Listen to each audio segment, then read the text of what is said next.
You're listening to the Teach Better Talk podcast featuring expert educators eager to share progressive tactics to reach more students. Teach Better Talk is created by teachers and fueled by passion. Let's get started.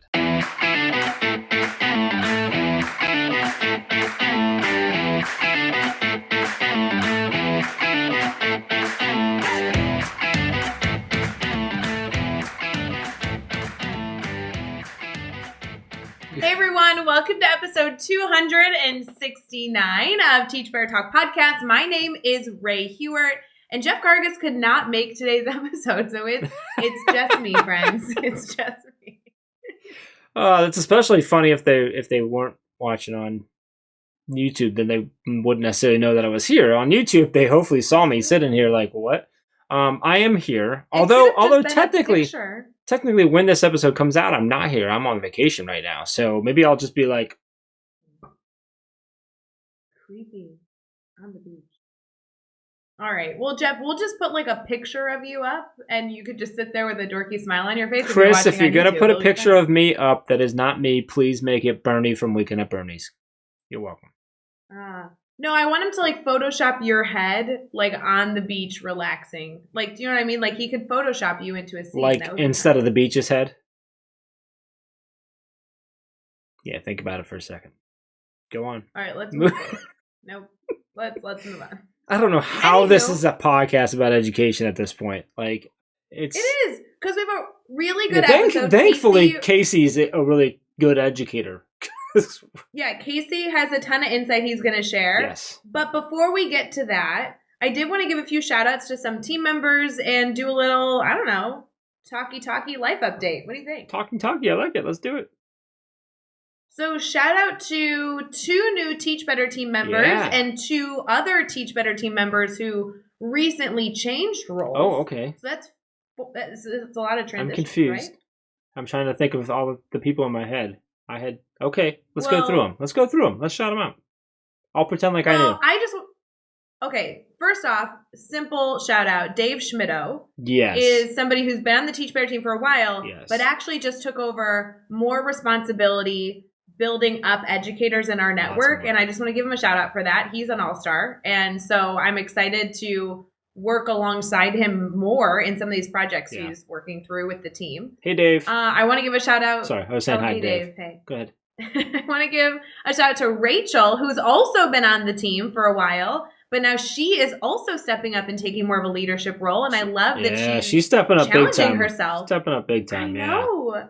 Yes. I love when educators on our team come to us and they're like, hey, I think I have an idea and I want to do more. And then we get to be like, do it, dude. Shout out to Rachel, and if Rachel doesn't hear this, then this could all change. If she doesn't listen. No, Rachel's great. We love Rachel. And then 2 newbies on the team. Newbies. This was big news right here. 2 newbies. One, we have Heather, wonderful, wonderful person joining our team. I have known Heather for a long time, and she is now coming in to work with a ton of different things on our team, but mostly to work with Chad. So for the record, I just want to say sorry, Heather. And good luck. Thank you. Good luck, Chad. May the odds be ever in your favor. Yeah. Heather's going to have a ball getting to know Chad. That's going to be really fun. Yeah. And then, dude, we just brought on the one, the only, you all know and love her. I can't talk her up anymore because she's the queen of all things. Miss Amanda Post is officially a part of the Teach Better team. She's a founding ambassador, then a lead ambassador, and then we're like pulling her up to I don't know if this is the big league. It's probably the other way around, but you know what I mean. I don't think so. Yes, and so she's come on. Yeah, that's super exciting. Amanda has been in our world and part of our family for a long time. And then was just, was it, like I said, founding ambassador and was a lead ambassador for a while. And now she's on and she's going to help us do what she does best, which is make people feel good. So super pumped about that. Well, and Amanda, for those of you who don't know her, and you should go connect, Amanda Post, like she is on every social media, go hunt her down. But she's a elementary educator who runs the grid method and truly likes to make people feel good and likes to be helpful. And I am selfishly so excited that she officially joined the team because I need to get to know her better because everyone talks about how amazing she is. And I think we've only had, I don't know, a dozen conversations in, the past few years. I'm really excited to be like kind of like annoying to her by always talking to her and asking her questions. Well, it's exciting. It's really exciting to have some people taking on some new roles. Really exciting. Always exciting when we get to welcome new team members in. That's a lot of fun. So fun. It's a blast. So shout out to you if you see them on social media or wherever. High five them or the social media version of high five. But yes, I love it. Okay, can we talk? So Jeff, we just brought on all these people, and now you're on vacation during this time. That's how that works. That's what we did. I was like, hey, I gotta go on vacation. We need to hire some people so I can go on vacation. Oh, I see. I hope you're enjoying your vacation. Right now, it seems really nice. I mean, it's 4 weeks from now, but that's not the point. Like, it's supposed to be nice, so I'm told it's really nice. So we'll see. I'm excited. I'm trying to decide right now whether I'm going to do the brain break from like while I'm on vacation, or if I'm going to let Dave bring on a guest. So it'd be interesting to see what happens. Do you want to hear my opinion, or are you just going to do what you want? Nope, I don't want to hear anyone's opinion. No one's? Not even our listeners? No, what would you do? Should I chime in from vacation and chime in, or do you think you want the spot, don't you? No, you never take a vacation. Go unplug and go on vacation. Do not go to brain break. I'm really afraid that I'm going to miss Dave. Well, you will miss Dave, and Dave will find a replacement for you, and you will probably lose your spot on brain break. Exactly. That's too bad. Exactly. You decide to go on vacation. That's why I don't go on vacation, because I would go somewhere and you guys just replace me. I do have to say, Dave, I think, is like moving that week. So how about this? You and Dave don't do brain break. I will do brain break with someone else on the team, and we'll do shenanigans. He is. While I'm moving, while I'm going on vacation, he's moving right around there too. But I think he's going to be done by the time brain break hits. Or like, not done, but I think he's going to be down. I think you need Caitlin and I. Oh, okay. That's happened Megan before. Or Andrea. Like, we're going to take over brain break. Right. Someone. Katie Miglin, maybe. I might be putting some names in a hat and drawing two and see what happens. See what goes on there. So I like think we should do it. Okay. Maybe like the females of Teach Better. We could see how many we could fit on one team. Sounds good. All right. Okay. I'm going to move us on to this episode because I think we're way gone at this point. But I'm excited about the females of Teach Better takeover for Brain Break. So let's talk about this episode. So Casey Jakubowski, I'm not saying his name right. Casey, I love you to death. I'm so sorry. I said it right at the beginning, and now I'm never going to say it right again in my life. But I like this dude. I want, if you're listening to this episode, as you listen through, if you got like, I don't know if you're driving, don't do this, but if you have like a piece of paper laying around, I want to see if you can just do a tally of how many random references Casey makes to either a song, a movie, a show, a product. Like, they were all over the place. We called out one or two, but like they were everywhere. So anyway, that was something I really enjoyed. So Casey, 20 plus years in education. He's got a PhD in education policy, leadership, and reform. He's an author with the Amazing EduMatch team. He's got one book out, one on the way. We're going to give away a copy of the book. I really enjoy it. He shares a extremely vulnerable story toward the end of the episode, and the lesson that he shares out of that as his advice, I think, is just super, super powerful. So I really enjoyed this episode. Anything to add, or are we good to go? Let's do it, dude. Get an episode 269 with Dr. Casey Jakubowski. Hey guys, it's Ray. We'll be right back with this episode, but I have to give a shout out to one of my friends, Becky Schnexer. She just launched a book, and I am just kind of giddy about it. It's called Expedition Science, Empowering Learners Through Exploration. Now, if you don't know Becky Schnexer, she's the real deal here, people. Like, literally, she lives, eats, and breathes not only teaching science, but experiencing science. She is not only a classroom teacher, but an explorer, and she has achieved so much in her life. I can't believe that she just threw it in a book. So I really hope you guys head over to Amazon. It's called Expedition Science, Empowering Learners Through Exploration. I'm sure we'll figure out a way to give away a few copies once I get my hand on the book, but holy cow, I just at very least, want to take a second to celebrate Becky. This is an incredible accomplishment, Becky. We love you. All right. We are here and we're chatting with Casey Jakubowski. Did I say that right? Because we just went over it. And I'm like, I'm going to say it wrong. Did I get it right, Dr. J? No, you got it right, Jeff. Thank you. Okay. I'm gonna go with Dr. J from here on out just to be safe. But Casey, it's awesome to have you on your podcast, man. I really appreciate you hanging out with us. Obviously, we already having some fun before we even hit record, so this is always that's always a good sign. So super excited to kind of dive into what you got going on, learn more about you. But before we get too far into the questions, how are you feeling right now? Oh, I am at the end of the semester. I was at my community college's graduation, all four ceremonies on Saturday. Got a low-level grade 1 sunburn, and the allergies hit me. And they hit me with their best shot, fire away. So it's a little bit of a hoarse voice, but we'll rock it today. We'll power through. That's what educators do. We power through. Casey, how in the world did you just quote that song and not sing it? Like that was like, I don't think I could even quote those lyrics and not just blast out in song. Like, I'm very impressed. Thank you, Ray. I got to tell you, it is 20 years of professional getting thrown out of choirs. I was literally thrown out of my 4th grade high school chorus. So, That's awful. I just hope everybody in their car right now that's listening is like, hit me with your best shot. I'm just saying, everyone's got to be doing it. Anywho, Casey, before we get too far into this episode, although I do want to ask you 1,500 questions about getting thrown out of choir, I'd rather also make sure that our listeners kind of know all about you and all that you do. So would you mind telling us a little about yourself? Sure. Well, Ray, thank you. And Jeff, thank you. I am a fan of civic education. I research rural education. I've founded my own consulting company, CTJ Solutions, where I help people tame their conflict dragons.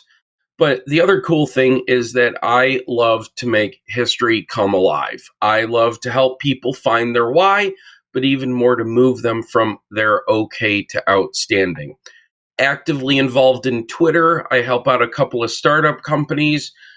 I also ask the big questions of why are we doing what we're doing and how did we get to where we got? Because I think that one of the joys that I like to bring to the table is that I am super curious about everything. I read a lot, but also more importantly, I love to talk about it. Scary thought when you're a history teacher or a college professor. I try very hard not to put my students to sleep. Hashtag Sydney and Little Valley and Hudson Valley and Rensselaer Polytech folks. I never put some of my students to sleep. I actually used to tell them, come on, guys, you got to go to your next classes because I'm all about them. And I think that one of the joys and privileges I bring is this always finding what makes somebody special and unique. So that's what I do, Ray and Jeff. I try to find unique about everybody. I love that. I'm trying to find unique about everyone. That's awesome. I love that be in your focus there. I want to touch. You also have written you've written a couple books, or Yep. you have one book done and one on the way. Is the COG is that out yet? Not yet, no. So I have one book firmly established as the older sibling that's called My Thinking About Teaching from the amazing Dr. Sarah Thomas, Mandy Froelich, and Melody McAllister's EduMatch Publishing 2020. It hit the bookshelves just before COVID hit us and COVID won, where I talk about my teaching career, cog in the machine. It's due any day now. This thing is literally eating hot and spicy food to make it come to fruition. And then I'm currently working on the manuscript for 2 more books. One of them I really want to get out there. It's how to re-engage STEM and humanities together. And the other one is taking my dissertation and picking up, petting it, not crying over it, and trying to get it out there so people can read about rural education, which is baller. If you do not have a friend who is a rural educator, you're missing friends. Get some friends in rural ed. Hashtag rural ed chat. Love that. So I want to focus in on the book that came out in 2020, thinking about teaching. Tell us about that book, sort of the process that led up to, like what made you write that and what's it all about and who's it for? Yeah. So Jeff and Ray, I think it's for anybody who's interested in teaching, anybody who's currently teaching, if you have a novice teacher, a wannabe teacher, a teacher who's in the middle of their career, if they're a social studies teacher, I take a lot of different musings and thoughts about my career, reflect on it. I talk about how I'm inspired by the servant leadership my mom and dad gave towards us. I talk about my family. I talk about how I had one of the most epically greatest lessons I ever did that involved food. Yes, food is a good thing, especially for high school students. And I also talk about how I had an epically bad lesson, because I want people to not have to go through that trauma of having a bad lesson. I also spend a little bit of time in the book talking about what it means to be a teacher and how we've got some amazing research, we've got some amazing practices out there, but never the twain should meet. But I got to tell you, Dr. Jill Gradwell of Buff State College assigned my book. And one of her students said the baller chapter was the one about Optimus Prime. So that was the one that I'm most proud of, is how Optimus Prime demonstrates servant leadership and how everybody needs to be a little bit like Optimus Prime. All right, I'm going to need you to go a little more into that. Can you share a little bit more about the Optimus Prime angle? Sure. One of the points that I think is that if anybody who's watched Transformers will tell you, and anybody who's led a little bit of servant leadership in their life, is that you always have to place others before you. You always have to ensure that as a leader, like Optimus Prime does, you are willing to make the ultimate sacrifice for your team. And when you're going against a group of people who you're fighting against, you always start with, we don't want to fight you. We want to bring you into the fold. We're here to welcome you back. But if you do fight us, we're going to defend the others. And I think that this is a critical point for teachers, is that we are constantly battling against all these different enemies that we don't even know. And I'll tell you, for a 22-year-old that's about to graduate, because 'tis graduation season in May right now, I don't think they realize how much poverty, family implosions, but also just society writ large right now is really torching educators. And I think what we've got to do is we've got to get back to the fact that educators are the foundation of everything else. At one point, Optimus Prime always pointed to was he didn't know everything, but he knew who knew. And so if you look at the team of Autobots, they have experts in every field. And all Optimus Prime does is says, let's roll. And that's, I think, what a great thing about a leader does, is that they will support their team into the future. And so that's why I think that my book, Thinking About Teaching, is really awesome. Plus, I sneak an Outcast song in there, too. So that's just, dropping the mic. All about the song. If that's making... I love it. Yeah, if that's getting you interested, we're gonna give away a copy later on. So make sure you hang out for the rest of the episode. We're gonna give away a copy of that. So, Casey, I want to jump into a question about failure, and I'm hoping that you can share a story with us about a time that you've had a failure and kind of take us there with you. What happened? How did you overcome that failure? And what did you take away from that experience? So it's interesting, Jeff and Ray, you mentioned about a failure, and I'm very open and honest in my book, Thinking About Teaching from EduMatch 2020. About my failure, and that was the worst lesson I ever did. I really epically kicked the soccer ball wide right. Sorry, that was a Buffalo Bills reference. I'm a Buffalo Bills fan. Or in the crease, if you will. That's a hockey reference. Go Sabres. I really did a poor job planning the lesson. And what I realized was I epically failed my students there because I was thinking on how to get through the lesson. I wasn't thinking about getting them through the lesson.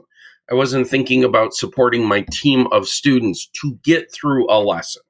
I showed back-to-back videos. Ouch. Terrible. Not good. I didn't think anything about the New York State standards because I'm in New York. I didn't think about the C3 social studies standards. I didn't think about the Stanford History Education Group, which talks about how to not bore yourself when you're teaching. At the ripe old age of 21, I was a 55-year-old teacher that day. What I mean was I was at the end of my rope and I just mailed it in. Nothing against senior teachers. I have met some amazing senior teachers who have to eat a Snickers bar just to watch them teach. They're so full of energy. But it's the one who just, they're at the end of it. They're counting down the days until they can go down to Florida or they can go fishing. And I did that. And I'll tell you why, Ray and Jeff. I was exhausted. A lot of people don't talk about how hard it is to teach. And they don't talk about how emotionally you have to be ready to be there, to cry with your students, to cheer with your students, to support your students. You need to be there for them emotionally as well as physically. So we talk about how teachers need to take a mental health day. I think it's more than that. I think teachers need to take a soul health day, because it's more than just their thought. It's mental health matters, but it's also about the seed. It's the part in you. And sometimes that gets busted wide open and you need more Band-Aids than the school nurse can carry. Ain't that the truth? Oh, powerful. So obviously you have a lot of insight to share on this. And clearly you have not only written books on it, but have a lot in store in terms of what you want to share, how you want to share, and just trying to better our field. But when it comes to what is exciting you about education, I like to phrase this as like, what really is fueling your fire with what you do? Like, what keeps you in that space? Ray, I got to tell you, I was so inspired by the students who I have seen in my middle school classes, my high school classes, my college classes, when I go out and I do mentoring, because they truly believe that they can change the world. And they don't do it from hubris. They do it because they know how to. They've learned through scouting. They've learned through community-based organizations. They've learned through the why. They've learned through other groups how to be leaders. And they go into education less because they want the summers off and more because, gosh darn it, there is a child out there that is hurting and they're going to fix it. I think the problem that we face, Ray and Jeff, is that we've got too much of what is called MUDA through the IISC, which is the International Group for Industrial Scientists, and it's waste. It's MUDA. We waste way too many amazing people because something's wrong with the system, something's broke. And what juices me up is seeing an amazing person who, they are on the edge, and that what they need to do is they need somebody to say to them, hey, I believe in you. But more importantly, more than just I believe in you, I know you can do this. I know you've got the strength in you. Right now, you've got a burden. Put down that burden, give yourself a rest, but pick it back up, go in there, and I will be right beside you. And part of the problem is, Jeff and Ray, I think the system is set up in such a way that we have created, and this is what my second book is about, cogs in the machine. Everybody has become a widget. Everybody's become a data point. What we haven't done is we haven't captured the humanity and the humility and, quite frankly, the hubris in our systems that has led us to the point where we believe that human waste is okay. It's not. Anytime you take talent and toss it, you're doing a disservice. Just like as Americans, we've been told we've got to recycle better. We've got to be better with our environmental impact. I think we've got to be better in not only helping to identify not just top of the line students, but middle of the line students and students who struggle. And you know where I picked this up from?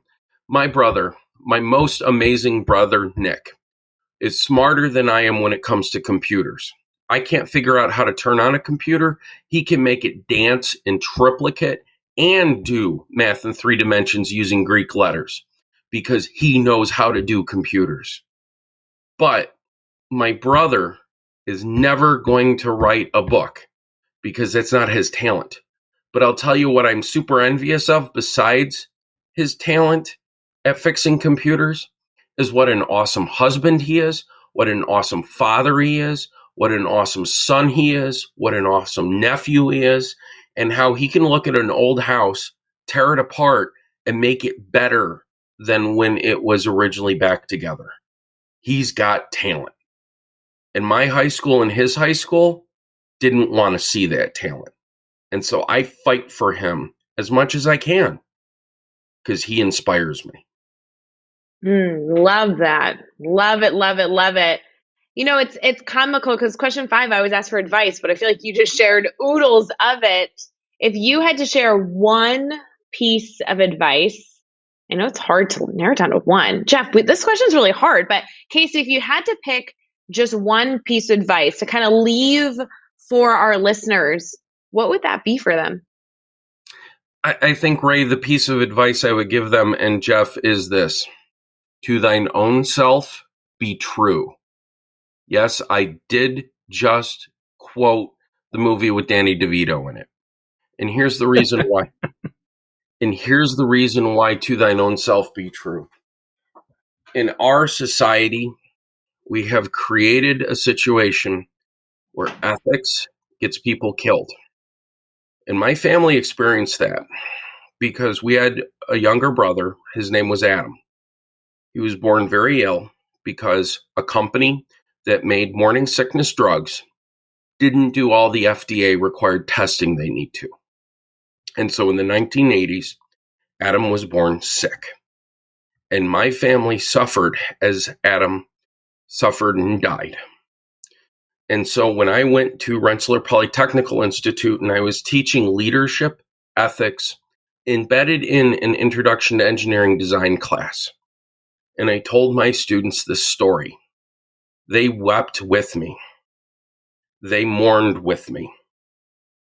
But one of the things they promised me, Ray and Jeff, is that they would all say, wait, stop, this isn't right, and I'm not going to go forward. If somebody back in the 80s would have had those ethics, those morals, that fortitude to say, wait, stop, we're not going forward with this, how many families wouldn't have had to have a tragedy? And my students who are educators, my students who are computer scientists, my students who are bankers, who are engineers, who are historians, and who are just trying to find their way out there, Ray and Jeff, they say, ethically, we will be challenged in our lives, but we're going to remember how our professor cried because his little brother died. And I want all teachers out there to stop and to say, wait, is this right? Or should we continue? Because that is the only way we're going to get systematic change. Wow. That is powerful, Casey. That is powerful, man. I really appreciate you sharing that. And it's just, I don't know what to say other than that's powerful, man. I really appreciate that advice and just the vulnerability that you just shared right there and that you share with your students so that they never forget that lesson. I think that is such a powerful a story in itself, but also the lesson from how you just shared that story and how you share it with your students. And I hope everyone listening takes that with them. With that said, I want to get to the book giveaway because I know there's some people that are sitting there going, okay, how do I win the book? How do I win the book? How do I win the book? So here's how you win a copy of Casey's book. Head over to Twitter and you're going to tweet out, make sure you tag at KCJ_edu and at Teach Better Team. And we're going to make this simple, but I want you to think through your answer is just tell us, what does teaching mean to you? What does that mean to you? And we're going to pick someone and get a copy of Casey's book for you sent out. So, Casey, the next 6 questions I'm going to throw at you, and your goal is to answer each one in 15 seconds or less. Are you ready to go? Oh, as a history major, can I give 20 seconds? No, I'll take 50. You've got 14 now. There you go, 15. You got it. You got this. All right, we're going to go on here. What is one ed tech tool you cannot live without? My Twitter buddies. I love my Twitter buddies. Give us a book you're reading right now. I am reading the most phenomenal Kristen Hadid, Permission to Screw Up by Penguin. And I am also reading my EduMatch friend, Melody McAllister's I'm sorry story. If you teach elementary school, it must be in your library. Who do we need to follow on Twitter today? 100%. If you are not following Dr. Sarah Thomas, the EduMatch family, Lions Letters, Mandy Froelich, Melanie McAllister, and of course, Equo, who wrote a book called My Name is Address. Oh my gosh, you're missing it. Please follow me as well. I'll help you follow them. And what's a good YouTube channel, website, or podcast for educators to check out? Oh my gosh, you guys are the bomb. I love you. I also think the Beer EDU podcast by Kyle Anderson rocks. And I also want to say that the Thrive O'Clock with Melody and with her partner there is phenomenal. There are some great podcasts out there, y'all. Give us a daily, weekly, or monthly routine every teacher should get into. Oh, I think daily routine, they've got to meditate and they've got to give themselves a moment to get jump started because it's all about the Zen before the zing. And what is the best piece of advice you've ever received? To thine own self be true. Boy, you didn't have any trouble at all with that history. Get out of here. You nailed it, man. I was hoping he was going to repeat it's the Zen before the zing, and then he even had another great piece of advice. I was like, I just would repeat the same thing you just said. I like that phrase. Oh, yeah, it's great. You've got to have the Zen before the zing. To thine own self be true. You know, I think my amazing, long-suffering wife who listens to me write, you know what she said to me? She said, have your Zen before your zing. There you go. You know, Casey, I want to make sure all of our listeners can stay connected with you following this episode. Would you mind sharing your website, your Twitter handle again, just to allow everybody to check out all the work you do? Yeah, so my Twitter handle is really easy. It's at KCJ_edu. I also have an amazing Weebly website. It's if you Google CTJ Solutions, it'll pop up. It's also got my blog there. I'm on Facebook, Thinking About Teaching, and also CTJ Solutions. I don't do Instagram quite well because, well, I'm just part of that generation that don't know how to use it. But I do love my ed tech folks. So, but again, just please follow me, search me. Hang out. I love people contact because I believe that's the only way we're going to make systematic improvement is if we help each other. I love it. You know, you can find all the links and all the resources and everything we mentioned in this episode over at teachbetter.com, as well as the really important links for connecting with Casey and keeping that conversation going. So head over to teachbetter.com for all of that. Be sure to hit subscribe so you don't miss any upcoming episodes. And if you can give us a rating and review, we'd really appreciate that as well. Let's keep taking this one step further. Think of just 3 of your colleagues who need to hear these amazing stories and connect with these amazing educators and just share this podcast with them. Casey, truly, truly appreciate you coming on, man. Really appreciate your stories, your insights, your humor, just the guy you are and the things you're trying to do. And appreciate you taking some time to hang out with us, man. Thank you. Thank you, Jeff, and thank you, Ray. This has been a very lovely, lovely amount of time with you. Thank you so much. And until next time, let's get out there and let's teach better.